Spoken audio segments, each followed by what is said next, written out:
তো 1 -1 +1 আবার -1 তারপর ডট ডট ডট। হ্যাঁ, ধারাটির n-তম পদ নির্ণয় করো। মানে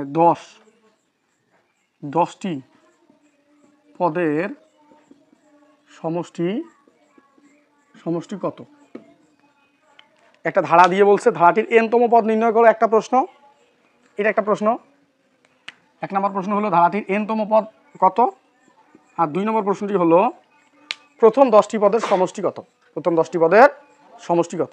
হ্যাঁ, তাহলে দেখো এই যে অনুক্রম, এটা কিন্তু যদি আমি কমা ব্যবহার করে লিখতাম তাহলে এটা একটা অনুক্রম হলে কি হইতো, এই পদগুলো যদি প্লাস মাইনাস না দিয়ে যদি আলাদা আলাদাভাবে কমা দিয়ে দিতাম তাহলে সেগুলো অনুক্রম হিসাবে আমরা নিয়ে নিতাম। তো বলতে পারে অনুক্রম অথবা ধারা যদি প্লাস মাইনাস দেওয়া থাকে তাহলে বুঝবা ধারা আছে। এই ধারাটা এখন সমান্তর ধারা নাকি গুণোত্তর ধারা সেটা আমাদের দেখতে হবে। যদি সমান্তর ধারা হয় তাহলে সমান্তর ধারার সূত্র ফেলাইতে হবে, আর যদি গুণোত্তর ধারা হয় গুণোত্তর। একটু দেখো সমান্তর ধারা আর গুণোত্তর ধারা বের করার একটা নিয়ম হলো তুমি আর এর মান ট্রাই করে দেখতে পারো। -1/1 = কত আসে? -1ই আসে। হ্যাঁ, আবার আর একটা আর এর মান ট্রাই করতে পারো, তৃতীয় পদ ভাগ হলো দ্বিতীয় পদ = এখানেও -1 আসে। হ্যাঁ, তার মানে দেখা যাচ্ছে আর এর মান একই। হ্যাঁ, ডির মানটা আমরা ট্রাই করে দেখতে পারি, ডির মানটা -1 দ্বিতীয় পদ মাইনাস প্রথম পদ, এটা সাধারণ অন্তর। হ্যাঁ, তাহলে এটা হয় -2 হয়। আবার আর একটা ডি ট্রাই করে দেখতে পারো, যে 1 - 1 -1, এই যে তৃতীয় পদ বিয়োগ হলো দ্বিতীয় পদ, এখান থেকে ট্রাই করে দেখতেছি, এখানে 1 + 1 তার মানে এখানেও 2, তার মানে একটা +2 আর একটা -2, এটা তো আর মিলতেছে না। তার মানে এটা একটা গুণোত্তর ধারা। কি ধারা? উপযুক্ত যে ধারাটি আমি উঠাইছি এটা একটি গুণোত্তর ধারা। তাহলে এই গুণোত্তর ধারার n-তম পদটা বের করতে বলছে। তো আমি এখান থেকে প্রথম পদ a = 1, কারণ আর এর মানটা বের করব, দ্বিতীয় পদ ভাগ প্রথম পদ। হ্যাঁ, তার মানে -1। এখন আমরা বলবো যে 1 নাম্বারটার উত্তর করতেছি, ধারাটির n-তম পদ, তাহলে a⁴n-1, এটা আমরা সূত্র সকলেই জানি। গুণোত্তর ধারাটি নির্ণয়ের সূত্র হচ্ছে, আর তোমাদেরকেও লিখে দেওয়া হয়েছে, a⁴n-1। তো এখানে a মানে হচ্ছে প্রথম পদ, তার মানে প্রথম পদ 1 রয়েছে, আর আর এর মানটা -1, তার উপরে n-1, তাহলে n এর জায়গায় nই হবে। তার মানে আমরা এটা লিখতে পারি, এই যে -1n-1, এটা কিন্তু আমাদের n-তম পদের রাশিমালা। ম্যাথ কিন্তু এমসিকিউ আসবে, এই যে ম্যাথ এরকম একটা ধারা দিয়ে বলবে প্রথম 10টি পদের সমষ্টি কত, এরকম একটা ধারা দিয়ে বলবে, ঠিক আছে।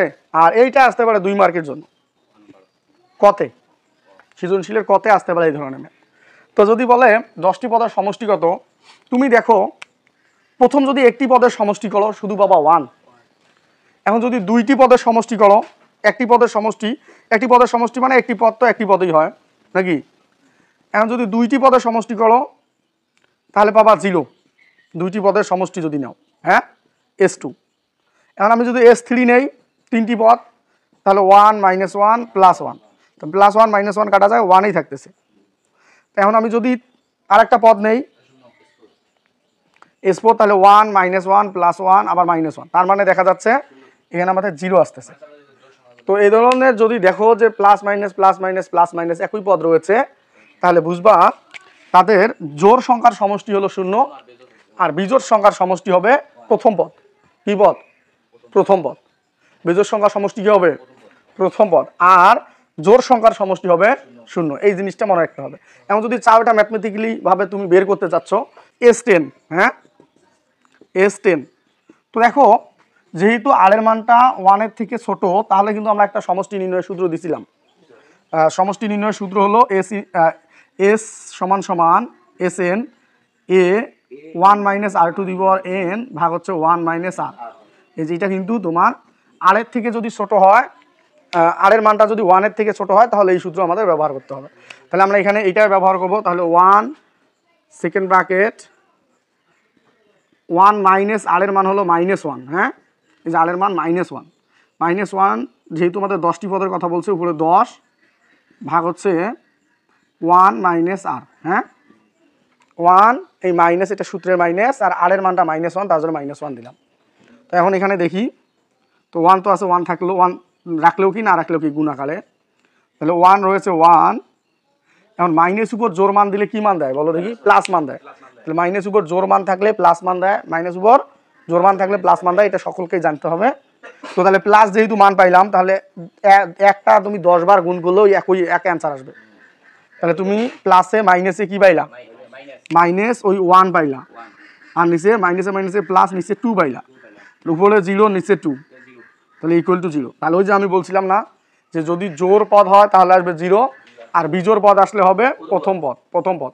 এই ধরনের ম্যাথগুলো অবশ্যই আপনারা, আমি একটা হোমওয়ার্ক দিচ্ছি আপনাদের, যে 3 - 3 প্লাস 3 আবার -3, জাস্ট সংখ্যা চেঞ্জ করে দিয়ে আমি আপনাদেরকে প্রশ্ন করতেছি, এই ধারাটির আপনারা nতম পদটাও বের করবেন, এবং প্রথম 7টি পদের সমষ্টি কত হয়, প্রথম 7টি পদের সমষ্টি কত হবে সেটি অবশ্যই আমাকে আপনারা কমেন্ট করে জানিয়ে দিবেন। ধন্যবাদ সকলকে।